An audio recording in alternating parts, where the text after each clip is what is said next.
सत्संग के अलावा दूसरी जो चीज़ कभी मौका मिले तो कभी मिस नहीं करनी चाहिए, वो होता है संकीर्तन, भगवान का नाम जहाँ लिया जा रहा हो, धुन के साथ लिया जा रहा हो। भगवान का नाम गाने का जो आनंद है, जो सुख है, जब भी मौका मिले उससे अपने को वंचित मत होने देना।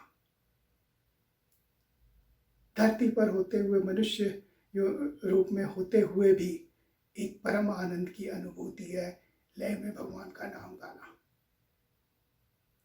इसीलिए संकीर्तन, भजन कीर्तन बहुत ऊपर है, सत्संग के बाद भजन कीर्तन।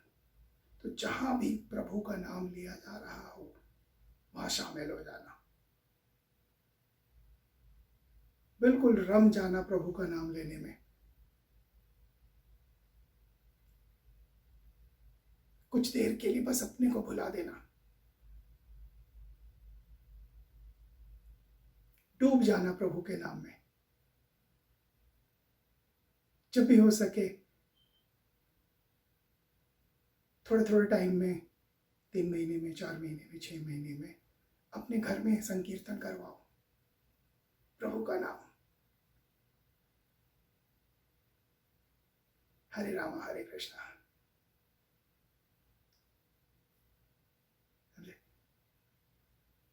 कई लोग मुझे कहते हैं कि मेरा ध्यान नहीं लगता, क्या करूं? कुछ नहीं, प्रभु का नाम लो। लय में ले सकते हो तो लय में लो, किसी कीर्तन की टोली में बैठो। अगर सबको सत्संग में बैठने का अगर मौका नहीं मिल सकता तो कम से कम कीर्तन में तो बैठ सकते हो। और सिर्फ बैठो ही नहीं, कीर्तन में उनके साथ शामिल हो जाओ।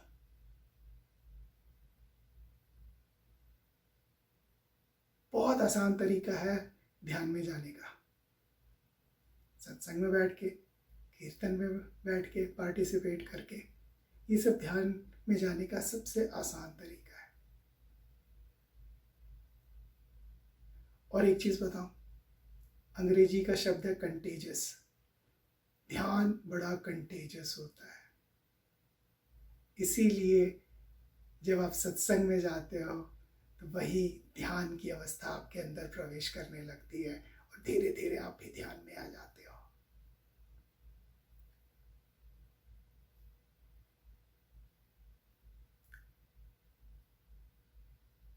लोग ध्यान को पता नहीं क्या समझते हैं, और इसीलिए मैं कहता हूं कि ध्यान वो है जब आपको अपना भी ध्यान ना रह जाए तो आपका ध्यान लग गया है।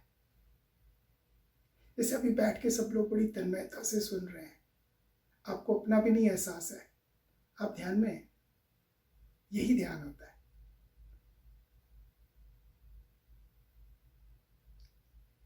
इतनी देर बैठ पाना, इतने आराम से, आज के समय में, कलयुग के ज़माने में जहाँ टेलीविज़न है, फ़ोन है, और ध्यान से सुनना इतने समय तक,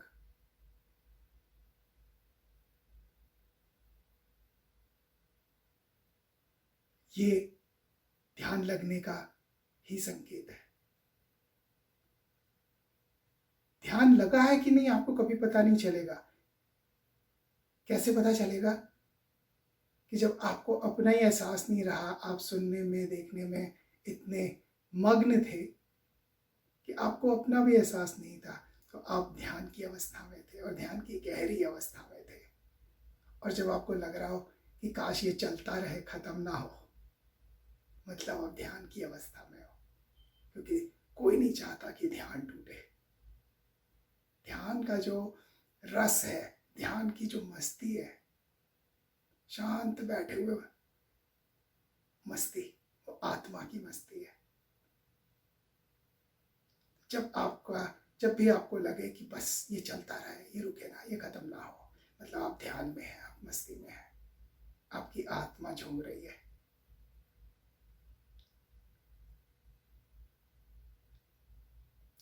जब आपके मन के सवाल खत्म हो जाएं, आप शुरू में बैठे तो बड़े सारे सवाल से थे, लेकिन अब कोई सवाल याद ना रहे, मतलब आप बहुत अच्छे से ध्यान में बैठे थे।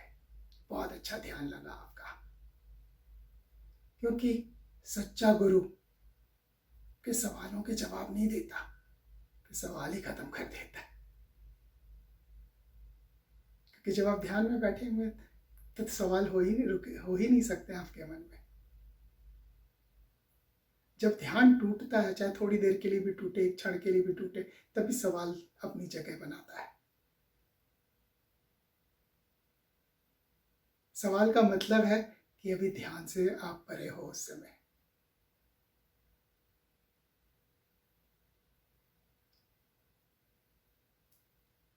और जब आप ध्यान में हो तो कोई सवाल ही नहीं उठता, क्योंकि आप आनंद में हो।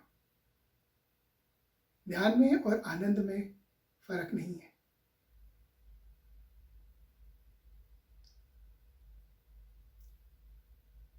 तो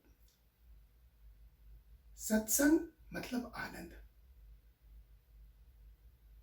सत्संग मतलब ध्यान, सत्संग मतलब प्रभु के ओर बढ़ते हुए कदम। आपको पता भी नहीं है, पर आप परमात्मा की तरफ बढ़ रहे हैं।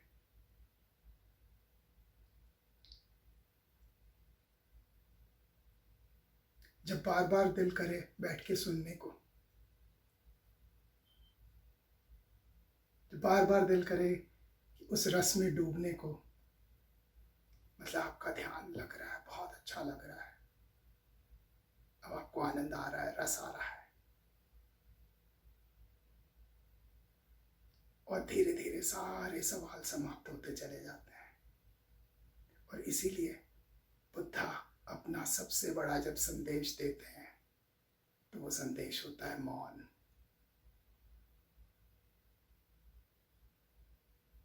लोग आते हैं कि बुद्धा अपना सबसे महत्वपूर्ण संदेश देने वाले हैं, कुछ सुनने को मिलेगा। और बुद्धा का सबसे महत्वपूर्ण संदेश होता है मौन, क्योंकि मौन में ही आपको परमात्मा मिलता है। और मौन मन का मौन होता है, मन से जुड़ा हुआ मौन। शरीर से, आवाज से, वाणी को बंद कर लिया, मन अशांत है, वो मौन नहीं है।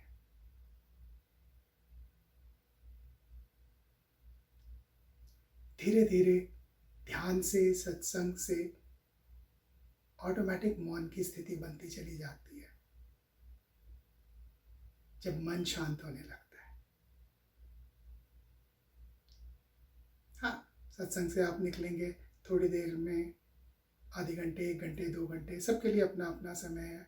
फिर आप दुनिया में फिर वापस आ जाएंगे, सारी दुनियावी चीज़ें शुरू हो जाएंगी, तनाव आ जाएगा, ये हो जाएगा। पर इस प्रयास को जारी रखना है। आप ध्यान में भी अपनी पूरी जिंदगी जी सकते हैं। जैसे अभी बैठे आप सुन रहे हैं, आप ध्यान में हैं, यही ध्यान है। इस ध्यान में भी आप अपनी जिंदगी को जी सकते हैं। आसान नहीं है, पर प्रयास करके जरूर जी सकते हैं। तो इसीलिए मैं हर किसी को कहता हूँ, अलग से ध्यान लगाने का कोई मतलब नहीं है, बस ध्यान पूर्वक जियो।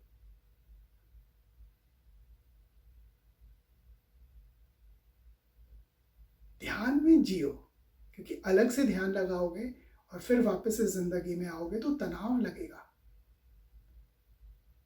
इस जिंदगी से बाहर निकलो, ध्यान में जाओ। नहीं, ध्यान में जियो। ठीक है, अपनी अवेयरनेस में करो हर काम, प्रभु पे पूरा फेथ रख के, जिस भी नाम से पुकारते हो, लल्ला, शिवा, विष्णु, नारायण, लोकल नामों से, जिस भी नाम से प्रभु का नाम लेते हो, उस पर विश्वास रखो पूरा। विश्वास के साथ पुकारो, विश्वास के साथ काम करो।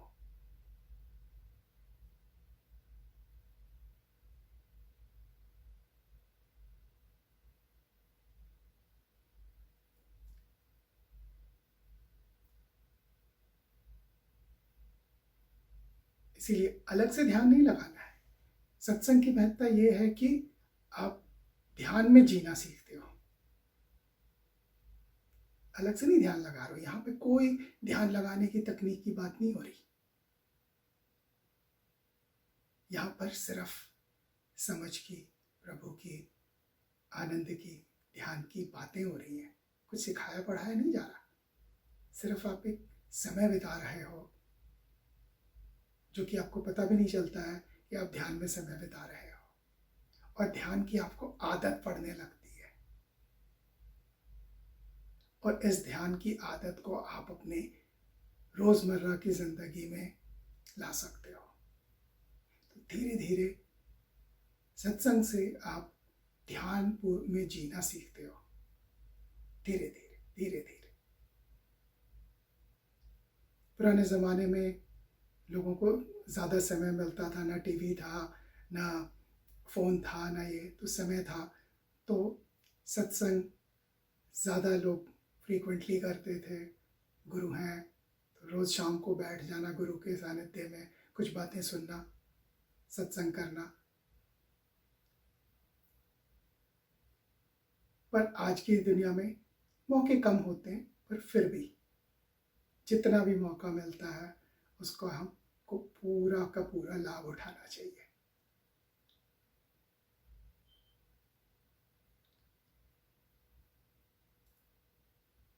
मुझे पता है कि जब सत्संग में हम आगे पहुंच चुके होते हैं, सब ध्यान में बैठे होते हैं, और ज़्यादातर लोग विचार शून्य बैठे होते हैं, कोई हाथ नहीं उठ रहा होता, कोई सवाल नहीं उठ रहा होता है, और तब मेरा पूछना कि कोई सवाल है कि नहीं, और मुझे पता है ये ध्यान में बैठे हुए हैं, अभी तो कोई सवाल नहीं होगा, जब सत्संग खत्म होगा तो फिर सवाल आने शुरू हो जाएंगे।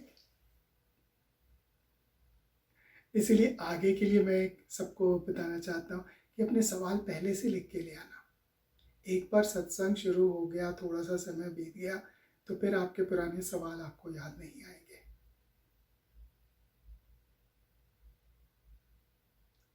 अच्छे सत्संग का मतलब ही ये है कि जो कि सवालों को भुला दे, कोई सवाल ही ना बचा। तो सत्संग के बीच में पूछना कोई सवाल, मुझे भी पता होता है कि अभी कोई सवाल होगा नहीं, मैं तो ये बेतुका सवाल पूछ रहा हूँ। तो मैं इसीलिए कह रहा हूँ कि सब लोग अगली बार से अपने अपने सवाल कागज़ पे लिख करके लाना, कि जब मैं पूछूँ तो एक बार कागज़ पे देख लेना कि अच्छा क्या सवाल था। कई बार ये भी हो सकता है कि उस सवाल का जवाब मिल गया, समझ आ गया, सवाल पूछने की नौबत ना पड़े। और अगर फिर भी अगर सवाल का जवाब नहीं मिला हुआ है तो तब आपको सवाल याद आ जाएगा, कागज़ पे लिखा हुआ है, पूछ लेना।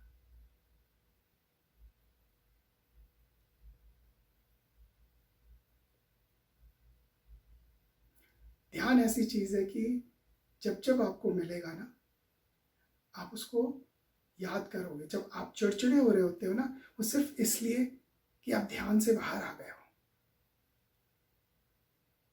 जब आप क्रोधित हो रहे होते हो, इसका मतलब आप ध्यान से बाहर हो। वो दूसरे पे क्रोध नहीं आ रहा, आपको अपने आप पे आ रहा है। आप उस ध्यान की अवस्था को मिस कर रहे हो। जब तक आपकी ध्यान की अवस्था बनी रहेगी ना, ना आप क्रोधित होगे, ना आप चिड़चिड़े होगे। चिड़चिड़ा होना, क्रोधित होना इस बात का संकेत है कि वो इंसान ध्यान की अवस्था को मिस कर रहा है। और जितना ज़्यादा मिस कर रहा है, उतना चिड़चिड़ा हो रहा है, उतना क्रोधित हो रहा है। और जितना क्रोधित हो रहा है, जितना चिड़चिड़ा हो रहा है, वो ध्यान से उतना ही दूर जा रहा है।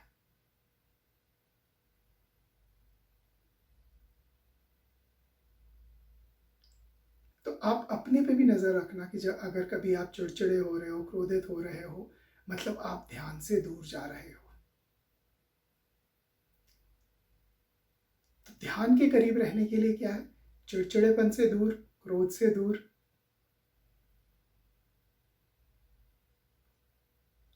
अब जब भी इन दुर्भावनाओं से दूर रहोगे, आप ध्यान के करीब रहोगे।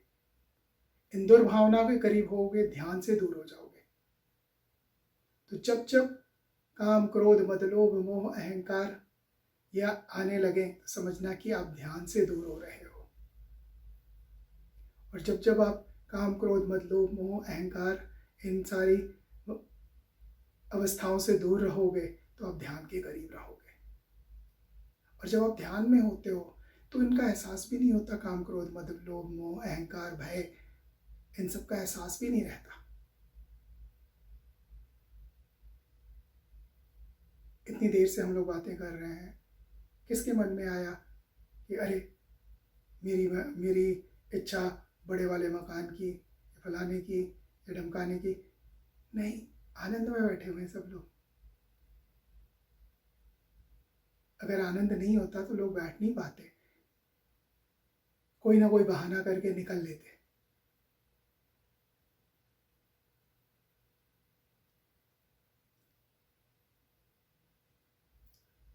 सत्संग से ही भक्ति का अनुभव भी शुरू हो जाता है।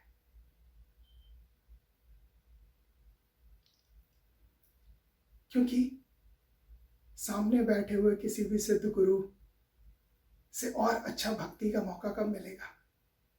ज्यादातर लोगों ने तो भगवान को देखा नहीं मूर्ति के अलावा। तो सत्संग के कई लाभ हैं। सत्संग आप में भक्ति भी जागृत कर देता, आपको पता ही नहीं होता, भक्ति भी जागृत हो जाती है, मन खुलने लग जाता है, आनंदित होने लगता है, प्रफुल्लित होने लगता है। और जिस समय आप सत्संग में बैठे होते हो, ध्यान की अवस्था होती है, उस समय आपको ये लगता है कि अब यही अवस्था चलेगी आनंद वाली। पर जब तक इसका अभ्यास नहीं बन जाएगा तब तक फिर सत्संग से निकलने के बाद थोड़ी देर में हर किसी के लिए थोड़ा सा अलग समय लगेगा। जो ध्यान को ज़्यादा समझते हैं वो ज़्यादा समय तक आनंदित प्रफुल्लित ध्यान में रहेंगे। जो कम समझते हैं, अभी नए ध्यान में उतरे हैं, वो थोड़ा सा उनके लिए जल्दी ध्यान की अवस्था समाप्त होगी और दुनिया में वापसी हो जाएगी। पर हमको इसका प्रयास बना करके इस अवस्था को जितनी देर तक हो सके अपने साथ रखना है, इस अवस्था में बने रहना है, ध्यान की अवस्था में बने रहना है। और ये याद रखना है कि जब काम, क्रोध, मद, लोभ, मोह, अहंकार, भय, महत्वाकांक्षा इन चीज़ों में पड़ रहे हैं, इसका मतलब हम ध्यान से दूर हो रहे हैं।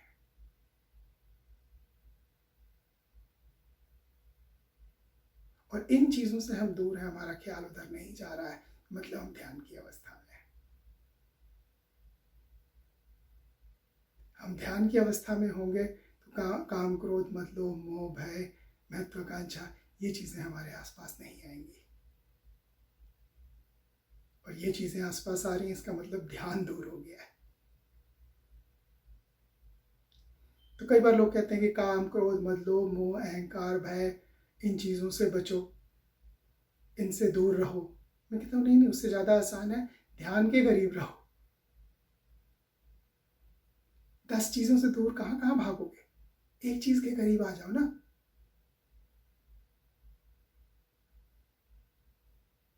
ध्यान के करीब आ जाओ, ये 10 चीज़ अपने आप दूर हो जाएंगी।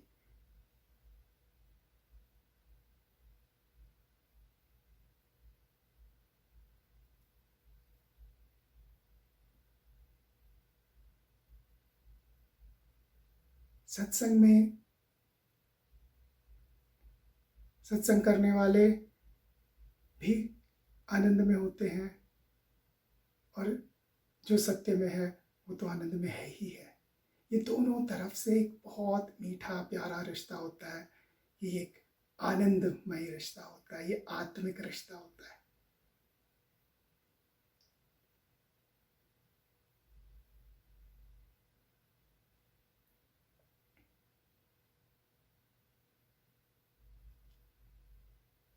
जो हमारे मंदिर बनाए गए हैं, मंदिर में जो मूर्तियां रखी गई हैं, मंदिर में जो घंटा होता है, जिसको कि घंटी कहते हैं लोग आम भाषा में, वो भी सब आपके और विचारों को दूर करके, विचार शून्य आपके ध्यान में मददगार होता है। मूर्ति पूजा जो सनातन धर्म में है वो भी ध्यान का ही केंद्र है। आम इंसान को ध्यान में लाने का रास्ता है। अगर सत्संग नहीं भी है तो भगवान के नाम पे भगवान की मूर्ति पे ध्यान लगा लो। तो मूर्ति पूजा ध्यान का मार्ग है। और जो लोग मूर्ति पूजा के खिलाफ हैं, इसका मतलब कि वो ध्यान मार्ग के खिलाफ हैं। और सनातन धर्म में किसी भी मार्ग को ठुकराया नहीं जाता, क्योंकि सारे ही मार्ग प्रभु तक पहुंचते हैं। तो मूर्ति पूजा में भी कोई बुराई नहीं है, बल्कि सब कुछ ज्ञान आने के बाद समझ में आया कि मंदिर और मूर्ति पूजा में कितनी खूबसूरती है और कितना उसमें भक्ति और ध्यान का रास्ता खुलता है।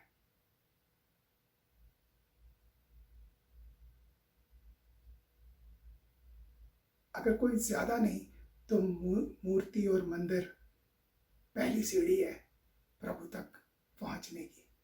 अगर पहली सीढ़ी नहीं चढ़ोगे तो 100वीं सीढ़ी तक कैसे पहुंचोगे? आपका रास्ता तो पहली सीढ़ी से, पहली कदम से शुरू होता है ना। तो अगर उसको पहला कदम भी मानो तो बहुत इंपॉर्टेंट कदम है, एक कदम तो बढ़ा आपका।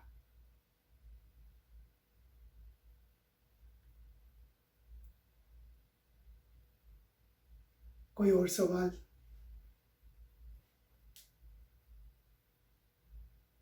एक अनुभव शेयर करना चाहता हूँ। जरूर। कि आज का जो सत्संग सुना जी, तो अवेयरनेस हर वक्त 24 घंटे अपने अंदर रहना है और सत्य के साथ रहना है और एकदम ध्यान, वही ध्यान ही है। आप 24 घंटे फिर ध्यान में ही हो। तो इसका पैरेलल मुझे याद आया कि हम लोग मैनेजमेंट में एक कॉन्सेप्ट पे चर्चा किया करते थे अक्सर, TQM, टोटल क्वालिटी मैनेजमेंट, मतलब संपूर्ण गुणवत्ता प्रबंधन। तो उसमें हम लोग इस बात पे एम्फेसिस देते थे कि गुणवत्ता का प्रबंधन तब तक नहीं हो सकता जब तक उसमें संपूर्णता नहीं है, और उसमें संपूर्णता तब तक नहीं आ सकती जब आप स्वयं क्वालिटी के नहीं हैं। बिल्कुल। तो आप किसका प्रबंध करोगे क्वालिटी का? आप पहले तो स्वयं को क्वालिटी का होना है और टोटल होना है, अधूरा नहीं होना है। अपने सोच में, विचार में, काम में, हर चीज में, वाणी में, व्यवहार में अगर गुणवत्ता आप ला पाए हैं तभी आप TQM को लागू करवा पाएंगे और लागू कर पाएंगे। बिल्कुल। तो ध्यान, मुझे तो आया वो सत्संग सुन के इतना ध्यान आया कि TQM, सत्संग भी एक TQM ही है कि हम अपने आप को एक गुणवत्ता, संपूर्ण गुणवत्ता वाला मानव बना रहे हैं कि हम ध्यान में जिए, आनंद में जिए, जो कि हमारा वास्तविकता है। बिल्कुल। दुनियादारी वास्तविकता नहीं है, बिल्कुल। वास्तविकता तो आनंद ही है। बिल्कुल। तो उसमें अगर आज के सत्संग का निचोड़ निकालें और 24 घंटे हम ध्यान में जीना सीख जाएं तो बस फिर और क्या बचा। बिल्कुल। ये मैं अपना अनुभव खाली शेयर करना चाह रहा हूँ। नहीं, बहुत अच्छा और बहुत धन्यवाद इस चीज़ को शेयर करने के लिए कि बिल्कुल इंसान किसी और का नहीं, किसी प्रोडक्ट का नहीं, अपना TQM करता है सत्संग के थ्रू, टोटल क्वालिटी मैनेजमेंट, कि वो अपना TQM कर रहा है कि मेरे सब कुछ ठीक हो, काम, क्रोध, मद, लोभ, मोह, अहंकार से दूर जा रहा हूँ, ये चीज़ें, नेगेटिव चीज़ें मुझसे दूर हैं। ये इन चीज़ों के दूर होते ही क्वालिटी आ गई। ध्यान के करीब होते ही, ध्यान के जितना करीब उतना टोटल क्वालिटी। और इसीलिए मैं कहता हूँ कि लोग, गुरु सिखाते हैं कि काम, क्रोध, मद, लोभ, मोह, ये मतलब 10 चीज़ें हैं, इनसे दूर जाओ। कहता हूँ ना ना ना, 10 चीज़ों से दूर जाने में बड़ा लंबा रास्ता है। कहते हैं बस एक चीज के करीब आ जाओ, ध्यान के करीब आ जाओ, वो ज्यादा आसान है। कहाँ कहाँ दौड़ोगे, भागोगे, काम से, क्रोध से, मद से, लोभ से, मोह, और जितना भागोगे ये उतना तुम्हारे पीछे आएंगी। तो बस ध्यान को थाम लो। और सत्संग सबसे आसान तरीका है ध्यान का, मंदिर जाना आसान तरीका है ध्यान का, कीर्तन में बैठना आसान तरीका है ध्यान का। इन तरीकों को अपनी जिंदगी में, व्यवहारिक जिंदगी में रेगुलर, नित्य हम लोग लाएं और ध्यान को अपनाएं। अगर कोई और सवाल नहीं है तो आज का सेशन हम लोग यहीं पर रोकते हैं। सभी को बहुत बहुत प्यार, आशीष, और इतनी देर बैठने के लिए, सुनने के लिए बहुत बहुत धन्यवाद। अगली बार से अपने सवाल कागज कलम पे है। आप जितना फ्रीक्वेंसी बढ़ाएंगे और आनंद बढ़ेगा और आनंद आएगा। बिल्कुल। Thank you, thank you. हरे कृष्णा। हरे कृष्णा।